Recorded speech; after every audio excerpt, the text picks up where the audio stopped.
Hi, so this is a presentation that I gave at a conference in February of 2017 at Learning Technologies in London. I was talking about the corporate YouTube and why it's time to deploy your own. So this is a presentation that I'd like to share with you now. Before we talk about the corporate YouTube, I'd like to talk quickly about Ubicast.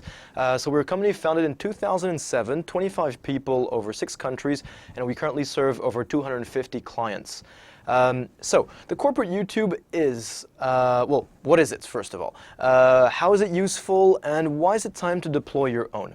Now, before we get to talking about the corporate YouTube, just wanted to share this picture with you, and this is a picture of a green wall that I built in my living room.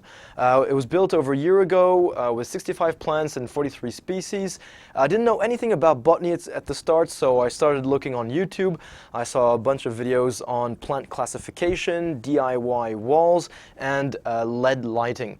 So I'm a big fan of YouTube and its ability to empower us to learn about anything, like it's been the case here. If you look at YouTube's figures, it is now the first platform in the world for content hosting. Actually, since 2015, there's more content uploaded every minute to YouTube than there is created by all TV channels, production studios like Hollywood and Bollywood all around the world. So today, the biggest producers of content are people like you and I.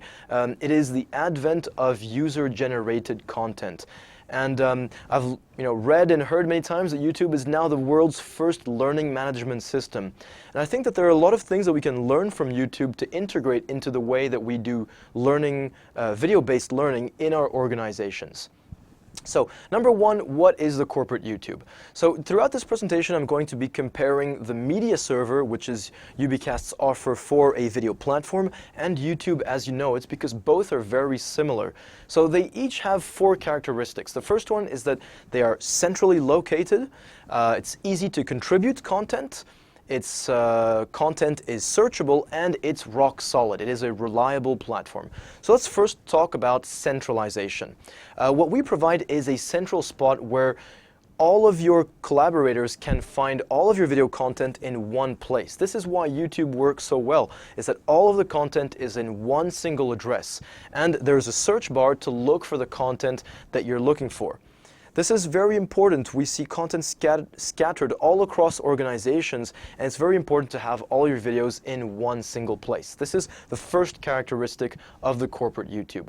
Number 2 is that it's easy to contribute. So today on YouTube, whether it's on your iPad, phone, any kind of device can directly upload content to YouTube. On the media server, it's the same thing, and when you upload a video, the platform makes sure that that video is converted into multiple formats, each format into multiple bit rates, so that we can guarantee that anyone on any device with any available bandwidth can see your videos. This is extremely important and already the point of failure that we see in many video deployments within organizations. The second thing is that you can contribute. There are social interactions built into YouTube. So not all of them are relevant.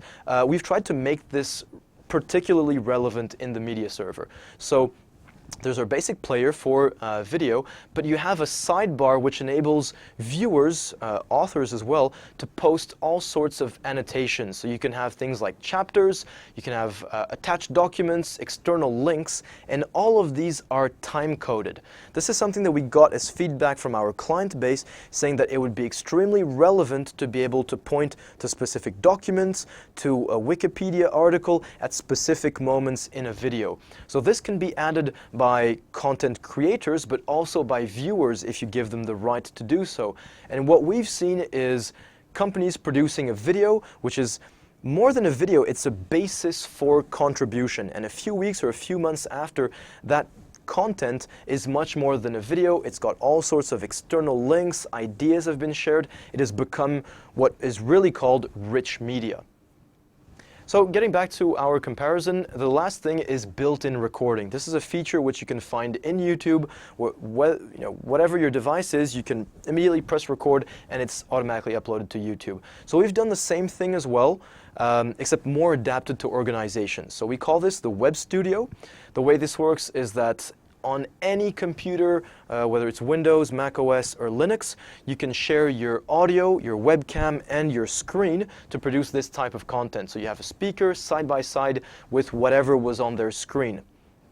The advantage is that as soon as you've finished recording, it's integrated into the platform.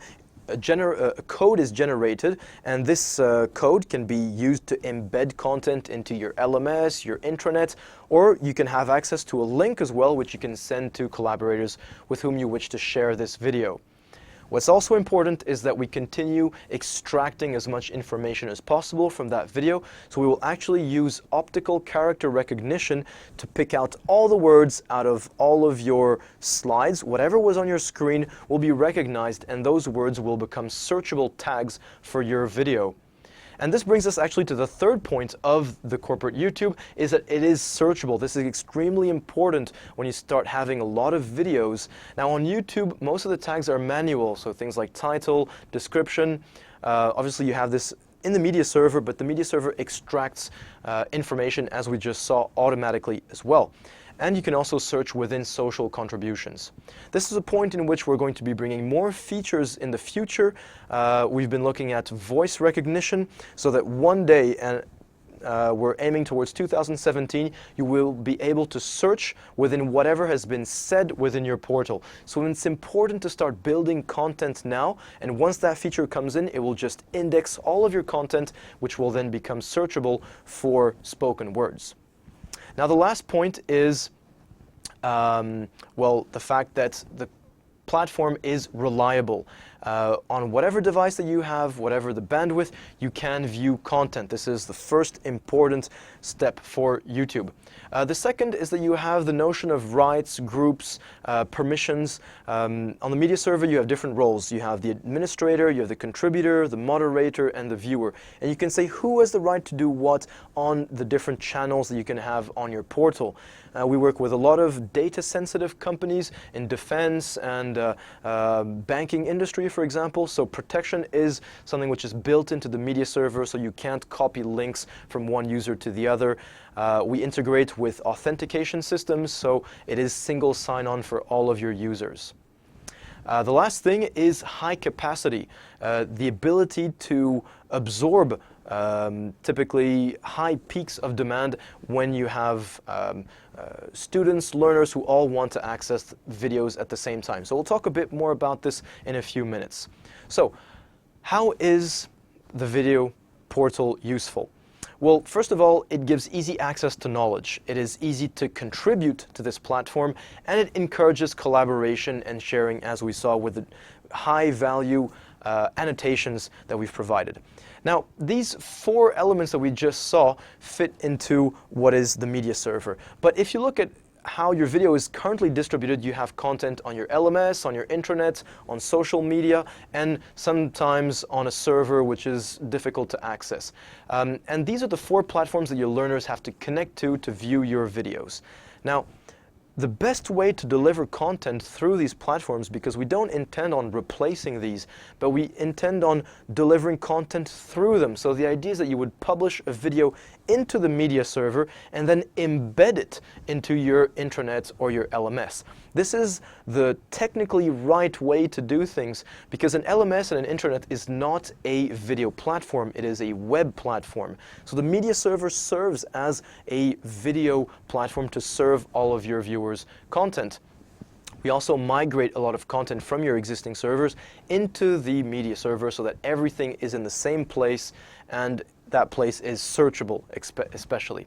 So a quick example now on how we can actually optimize delivery through your LMS. So let's say you have two buildings, your headquarters and a regional office. You want to deliver content to 100 learners, and each of this learner is going to be accessing an HD video, let's say 1 megabyte per second. Now, your LMS could be cloud-based. It's connected to both of your networks. And let's say you have 50 people in each of these buildings who want to watch a video. Now, that will require 50 megabits per second bandwidth.